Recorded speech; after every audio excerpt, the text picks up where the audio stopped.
The dog does it before you even sit down. You're still in the doorway, keys still in your hand, shoes still on, and already she's there.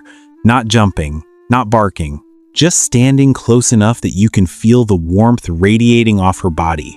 Her tail moves in that slow, low arc. Her eyes track your face with an attention that most humans never manage. And for a second, you forget whatever happened out there.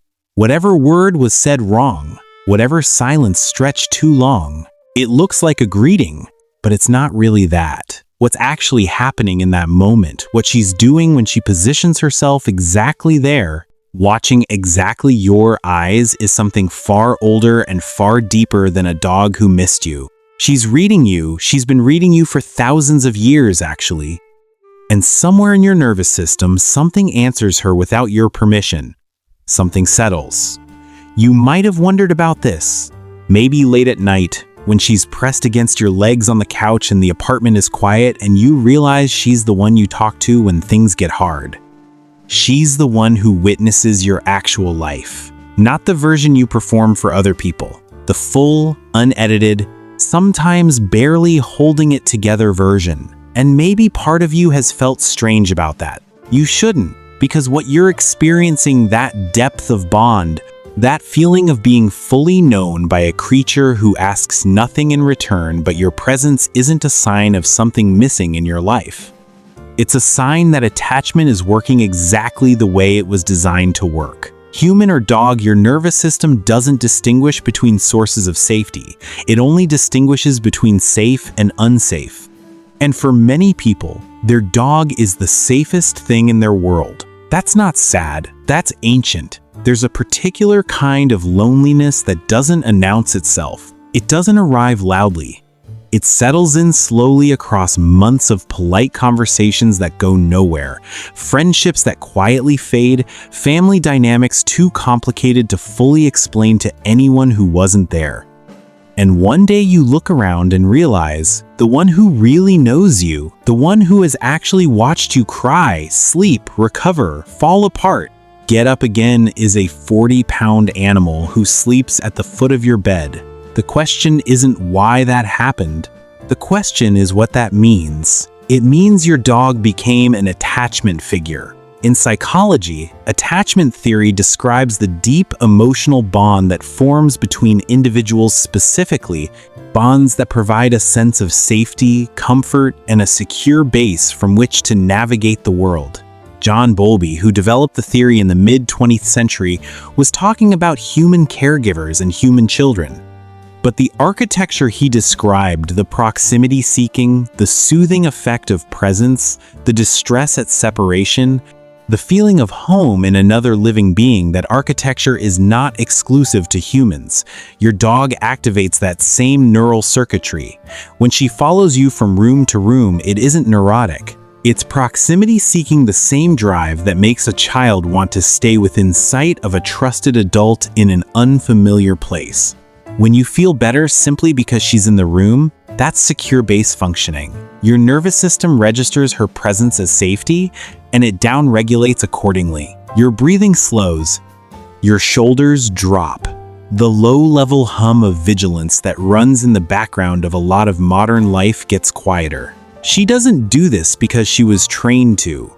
She does it because she was shaped to, over an evolutionary timescale so long it rewired both of your brains. Think about what domestication actually was, not the tidy story of humans deciding to tame wolves. The real story is messier and more mutual than that. Somewhere between 15 and 40,000 years ago, the researchers still argue about the exact number certain wolves began moving closer to human settlements. Not because they were forced to, because there was food, warmth, safety and proximity to a creature who made fire and built shelter and drove off predators. The wolves who tolerated human presence survived. The ones who could actually read human social signals, eye contact, gestures, emotional tone thrived. They ate better, they reproduced more. Over generations, those traits concentrated. And something happened that had never happened between two different species before. A feedback loop of mutual attention began to form. Humans who kept these proto-dogs also survived better. They had early warning systems, hunting companions, warmth on cold nights, children who were protected while adults worked. The humans who bonded with dogs passed on their genes alongside the dogs who bonded with humans. You didn't choose to love your dog the way you do. Evolution made the choice 10,000 years before you were born. But here's what nobody tells you about that bond. It goes both ways neurologically. When you look into your dog's eyes, really hold her gaze, the way you do when you're telling her about your day. When you're sitting in silence together, both of your bodies release oxytocin. The same neurochemical involved in maternal bonding, the same one released between humans who trust each other deeply, the same one that in adequate amounts quiets the amygdala, lowers cortisol, and makes the world feel less threatening. Your body is doing this with a dog, and her body is doing it back with you. This isn't a metaphor. This was demonstrated in controlled research, and the findings surprised even the scientists involved because oxytocin released during mutual gaze had only been documented before in human-to-human bonding and in mother-infant pairs. Dogs cross that threshold. No other animal has been found to do this with humans. Not chimpanzees, not cats, not horses in the same way. Just dogs. Because they didn't just learn to live near us. They learned to look at us, to read our faces the way we read each other's. Your dog has muscles around her eyes that wolves don't have, muscles that evolved specifically to make the expression that humans read as soulful, as meaningful, as directed. When she looks at you like that, like you're the entire world, she's not performing. That's what tens of thousands of years of coevolution looks like. Her face became a face you could trust. There's also something happening in your body that has nothing to do with eye contact. Just her physical presence regulates you. Heart rate variability, the subtle fluctuation in the rhythm between heartbeats, is one of the best markers researchers have for nervous system regulation. Higher variability generally means a more resilient, adaptable nervous system. Lower variability tends to correlate with chronic stress, anxiety, depression, cardiovascular strain. And when people sit quietly with their dogs, HRV improves. Not dramatically, not clinically, just the body softens. She doesn't have to do anything. She just has to be there. Her weight against your leg, the slow rise and fall of her breathing, the warmth she radiates. You synchronize to her, or maybe she synchronizes to you, probably both. Her respiratory rate, her calm presence, her complete absence of agenda, it becomes a kind of biological metronome for your own system. When the world feels like it's asking too much, she's asking for nothing, and that nothing is what you needed. People who live alone with dogs often describe the same thing without being prompted. The dog structures the day. She needs a walk at 7, so you wake up at 7. She needs dinner, so there's a reason to come home. She needs to go outside.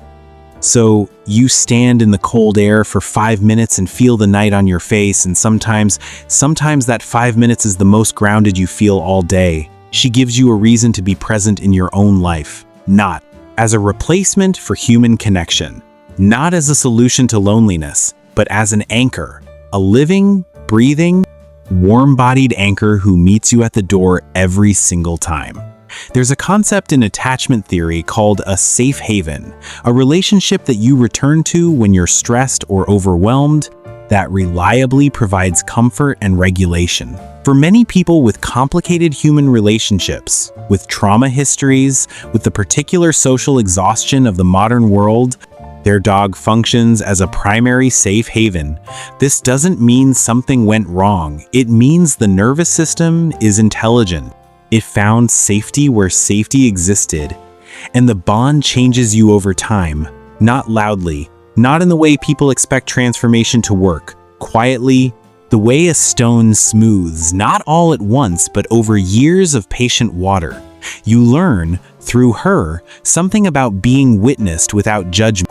She has seen you at your worst, crying on the bathroom floor, barely functioning on bad weeks, short-tempered and apologizing to no one, and she has never once withdrawn, never once recalibrated her affection based on your performance.